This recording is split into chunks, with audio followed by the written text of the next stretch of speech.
ஆருக்கெல்லாம் target பண்ணி interview attend பண்ணியா? இல்லாட்டி ஆரக்கிள் அட்டெண்ட் பண்றதுக்கு முன்னாடி வேறாச்சும் இன்டர்வியூஸ் அட்டெண்ட் பண்ணி பிளேஸ் ஆகாம ஆரக்கிள் ஆஃபர் வாங்கியிருக்கீங்களா? நான் ஆன்லைன் டெஸ்ட் கிளியர் பண்ணிட்டு இன்டர்வியூக்கு போனேன். ஸோ அங்கே போய் ஃபர்ஸ்ட் ரவுண்ட்லேயே ரிஜெக்ட் ஆகிட்டேன். ஸோ ஆரக்கிள்ல டெக்னிக்கல் ரவுண்ட்ஸ் எத்தனை ரவுண்ட்ஸ் இருந்துச்சு? ஹெச்ஆர் ரவுண்ட்ஸ் எப்படி போச்சு உங்களுக்கு?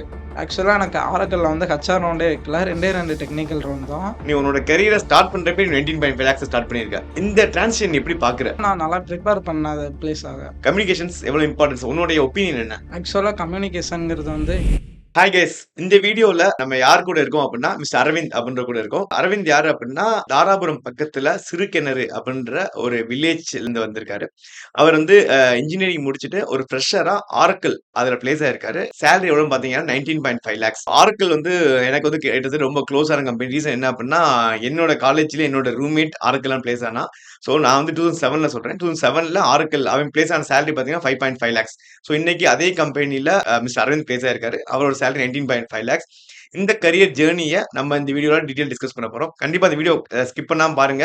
கண்டிப்பா அது யூஸ்ஃபுல்லா இருக்கும். நீங்க ஒரு ஃப்ரெஷரா ஒரு ஐடி இண்டஸ்ட்ரீஸ்க்குள்ள போகணும், ஒரு டாப் கம்பெனிக்குள்ள போகணும், அது ஒரு ப்ராடக்ட் பேஸ்ட் கம்பெனிக்குள்ள போகணும் ஆசைப்பட்டீங்க அப்படின்னா இந்த வீடியோ கண்டிப்பா உங்களுக்கு யூஸ்ஃபுல்லா இருக்கும். Okay, let's welcome mister Aravind. Hi hi sir. Aravind. Hi sir.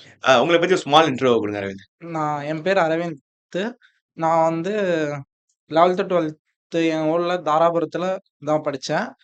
So அங்கேருந்து நான் இப்போ இங்கே வந்து சென்னையில் வந்து காலேஜ் படிக்கிறேன். ஸோ நான் ஒரு computer science graduate. Okay, super Aravind. So இப்போ நீங்க ஆரக்கிள்ல பிளேஸ் ஆயிருக்கீங்க. ஆரக்கிள்லாம் டார்கெட் பண்ணி இன்டர்வியூ அட்டெண்ட் பண்ணியா? இல்லாட்டி ஆரக்கிள் அட்டெண்ட் பண்றதுக்கு முன்னாடி வேறாச்சும் இன்டர்வியூஸ் அட்டெண்ட் பண்ணி பிளேஸ் ஆகி இல்லாட்டி பிளேஸ் ஆகாம ஆரக்கிள் ஆஃபர் வாங்கியிருக்கீங்களா? நான் ஆரக்கிள் டார்கெட் பண்ணியெல்லாம் அட்டெண்ட் பண்ணல. இதுக்கு முன்னாடி வந்து ஐடிஎஃப்சி இன்டர்வியூக்கு போனேன். ஆன்லைன் டெஸ்ட் கிளியர் பண்ணிட்டு இன்டர்வியூக்கு போனேன். ஸோ அங்கே போய் ஃபர்ஸ்ட் ரவுண்ட்லேயே ரிஜெக்ட் ஆகிட்டேன். ஃபர்ஸ்ட் இன்டர்வியூனால கொஞ்சம் நர்வஸ்னஸ், அந்த திக்கி பேசுறது அதெல்லாம் வந்துச்சு. ஸோ அதனால மேபி ரிஜெக்ட் ஆனேன். செகண்டா வந்து ஆரக்கிள்ல வந்து இன்டர்வியூ அட்டெண்ட் பண்ணி பிளேஸ் சரி, நம்ம பிளேஸ் ஆனத பத்தி பார்க்கறதுக்கு முன்னாடி பிளேஸ் ரிஜெக்ட் ஆனத பத்தி நம்ம கேட்போம். ரிஜெக்ஷன் தான் கண்டிப்பா நிறைய பேத்துக்கு யூஸ்ஃபுல்லா இருக்கும். ஸோ இந்த ரிஜெக்ட் ஆனேல்ல, என்ன ரீசனா ரிஜெக்ட் ஆனேன்னு ஃபீல்? நிறைய இன்டர்வியூ கொஸ்டின்ஸ் கேட்டிருப்பாங்க. எந்த இதெல்லாம் நீ தெரிஞ்சு சொல்லாம விட்டியா?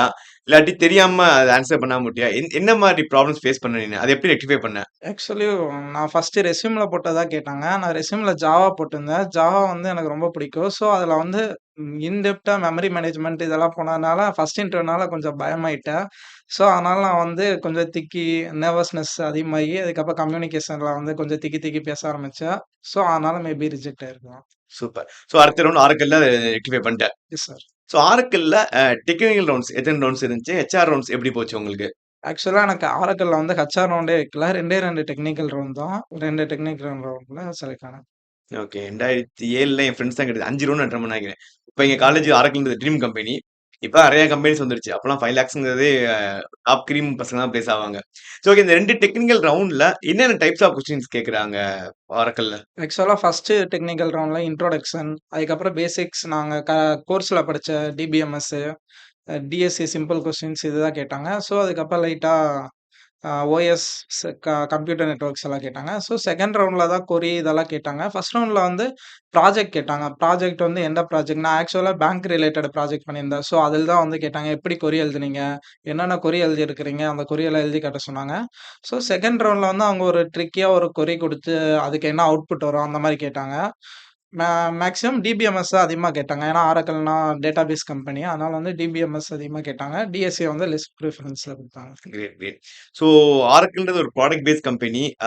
சோ அந்த லைஃபே கரியர் சூப்பரா இருக்கும். ஆக்சுவலி என் ஃப்ரெண்ட் இப்ப ஆஸ்திரேலியால இருக்கான். நான் அங்கேயே செட்டில் ஆயிட்டேன். செம்ம ஃபன் லைஃப் தான். சோ உனக்கு ஒரு ஃபன் லைஃப் இருக்கும் கண்டிப்பா. ஆ ஓகே அரவிந்த், நீ ஒரு ஸ்டூடண்ட்ல இருந்து ஒரு ஃப்ரெஷரா ஒரு 19.5 லேக்ஸ் சேலரி பிளேஸ் ஆயிருக்க. இந்த டிரான்சிஷன் எப்படி பார்க்குற? இவ்ளோ சடன் டிரான்சிஷன் நெறைய பேர் எப்படி பண்ணுவாங்கன்னா, ஸ்டார்ட்டிங்ல 3 லேக்ஸ் போவாங்க, 5 லேக்ஸ் போவாங்க, 8 லேக்ஸ் போவாங்க, அடுத்து 20 லேக்ஸ் போவாங்க. நீ உன்னோட கரியர ஸ்டார்ட் பண்றப்பயே 19.5 லேக்ஸ்ல ஸ்டார்ட் பண்ணியிருக்க. இந்த டிரான்சிஷன் எப்படி பார்க்குற?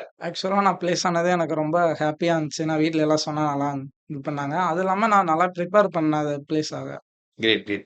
சோ அதான் சிம்பிளா சொல்றான். பிரிப்பேர் பண்ணேன், பிளேஸ் ஆனேன் அப்படின்னு சொல்றான். கண்டிப்பா பிரிப்பேர் பண்ணணும். எதுவுமே அவ்வளோ ஈஸியா கிடைச்சிராது. ஒரு 19.5 லேக்ஸ் சேலரில ஃப்ரெஷரா பிளேஸ் ஆறான்னா, அது ரொம்ப ஈஸி ஜர்னிலாம் கிடையாது. உடனே எல்லாருமே ஈஸியா படிச்சா ஈஸியா பிளேஸ் ஆயிடலாம்னு கிடையாது. கண்டிப்பா அதுக்கு பின்னாடி ரொம்ப ஒரு டெப்த்தான டெடிகேஷன் இருந்திருக்கும். சோ எல்லாருமே ஒரு ஐடி இண்டஸ்ட்ரிக்குள்ள போணும், ஃப்ரெஷராலாம் போணும் அப்படின்னா, நல்லா எஃபோர்ட் போடுங்க. ஒரு 6 மந்த்ஸ் நீங்க எஃபோர்ட் போட்டாலே போதும். உன் லைஃபே மாத்தக்கூடிய கேம் இது. உங்க லைஃபே அடுத்த லெவலுக்கு போயிரும். உங்க ஃபேமிலி அடுத்த லெவலுக்கு போயிரும். அப்பன்னா கண்டிப்பா அதுக்கான டைம் நம்ம ஸ்பெண்ட் பண்ணியே ஆகணும். எதுவுமே வந்து மிராக்கிள் வந்து ஒரு இன்ஸ்டிடியூட்லயோ, ஒரு காலேஜ்லயோ நடக்காது. மிராக்கிள்ன்றது நம்மள்ட்ட தான் கண்டிப்பா ஸ்டார்ட் ஆகணும். ஆ ஸோ அதுக்கு ஒரு பெஸ்ட் எக்ஸாம்பிள் அரவிந்த் ஒரு பெஸ்ட் எக்ஸாம்பிள் தான். So okay Aravind. இப்ப கம்யூனிகேஷன்ஸ பத்தி என்ன திங்க் பண்றீங்க? இன்னைக்கு நெறைய பேர் வந்து இங்கிலீஷ் பேச பயந்துட்டு ஐடி இண்டஸ்ட்ரிக்கு வர மாட்றாங்க. நெறைய பேர் மார்க்கெட்டிங் ஃபீல்ட், சேல்ஸ் ஃபீல்ட் இப்படி போறாங்க. ஸோ இந்த கம்யூனிகேஷன்றது எவ்வளோ மேண்டேட்டரி? ஒரு ஐடில டெவலப்பர் ரோலா போறதுக்கு கம்யூனிகேஷன்ஸ் எவ்வளோ இம்பார்ட்டன்ஸ்? உன்னுடைய ஒப்பீனியன் என்ன? ஆக்சுவலா கம்யூனிகேஷன்ங்கிறது வந்து எனக்கே ஃபர்ஸ்ட் வந்து கம்யூனிகேஷன் வீக் தான். ஸோ அதனால தான் நான் ஃபர்ஸ்ட் ஐடிஎஃப்சில வந்து கொஞ்சம் திணறினேன். ஸோ அடுத்து வந்து ஆரக்கிள் போம்போதும் லைட்டா கம்யூனிகேஷன் இல்ல. ஆனா அவங்க சொல்ற கொஸ்டினுக்கு புரிஞ்சு கன்வே பண்ணா போதும் கம்யூனிகேஷனுக்கு. சூப்பர். ஸோ அதான் நம்மளும் நெறைய வாட்டி சொல்லியிருக்கோம். டெவலப்பர் ரோலுக்கு கம்யூனிகேஷன் வந்து ரொம்ப இருக்கணும்னு அவசியம் கிடையாது. அதனால நம்ம என்ன சொல்லணும்னு நெனைக்கிறத சொன்னா போதும். ஏன்னா, அங்க வந்து நம்ம கோடு தான் அடிக்க போறோம். அந்த கோடு எப்படி ஒர்க் ஆகுதுன்னு தான் சொல்லப் போறோமே தவிர, அதுல வந்து பெருசா இங்கிலீஷ்க்கான வேலைலாம் கிடையாது. ஸோ அதனால டெவலப்பர் ரோலுக்கு போணும்னு நீங்க முடிவு பண்ணிட்டீங்க அப்டின்னா, டெக்னிக்கல் ஸ்கில்ஸ் அதாவது 80% டெக்னிக்கலா ஸ்ட்ராங்கா இருந்தா போதும். 35% வந்து கம்யூனிகேஷன் தான் போதும். பேசிக் கம்யூனிகேஷன். ஒரு ஜஸ்ட் பாஸ் மார்க்ன்னு வச்சுக்கோங்களேன். அந்த அந்த அளவுக்கு கம்யூனிகேஷன் இருந்தா போதும் நம்மளுக்கு. ஸோ அத மாரி நெனச்சுக்கோங்க. ஐடி இண்டஸ்ட்ரிக்குள்ள போறது கம்யூனிகேஷன் கண்டிப்பா ஒரு தடை யாருக்குமே இருக்காது. சரி ஓகே அரவிந்த். ஸோ ஃபைனலா இன்னைக்கு இருக்க ஃப்ரெஷர்ஸ்க்கு, யங்ஸ்டர்ஸ்க்கு ஐடி இண்டஸ்ட்ரிக்குள்ள போணும்னு ஆசைப்படுறவங்களுக்கு உன்னுடைய அட்வைஸ் என்ன? ஆக்சுவலா இந்த இன்டர்வியூக்கு முன்னாடி படிக்கிறது அதெல்லாம் இல்லாம, இப்பத்துலேருந்தே கோடிங் வந்து முன்னாடியே ஏர்லியலா கோடிங் வந்து ஏதாச்சும் ஒரு வெப்சைட்ல இந்த மாரி பிராக்டிஸ் பண்ணிட்டு இருந்தா, ஸோ ஆட்டோமேட்டிக்கா அவங்களுக்கு வந்து ப்ரோகிராம் சால்விங் வந்து இது ப்ராப்ளம் சால்விங் ஸ்கில் வந்து இருக்கும். ஸோ எப்பவுமே பிராக்டிஸ் பண்ணிட்டு இருக்கிறது பெஸ்ட். Thank you so மச்மா.